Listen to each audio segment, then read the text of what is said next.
কত সুন্দরভাবে ঝিঙের মাচা করেছে।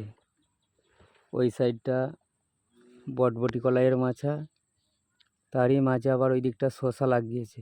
ওই যে হলুদ হলুদ ফুল দেখতে পাওয়া যাচ্ছে, ওগুলো হচ্ছে শসা লাগিয়েছে।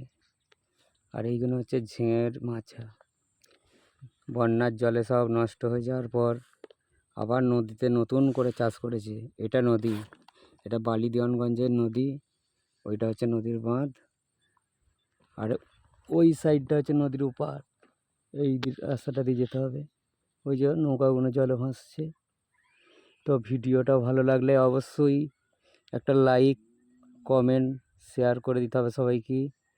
আর চ্যানেলে যারা নতুন আছো অবশ্যই চ্যানেলটাকে সাবস্ক্রাইব করে রাখবে। ঝিঙের মাচা কীভাবে তৈরি হয়েছে দেখো, এখানে সব ঝিঙে গাছ।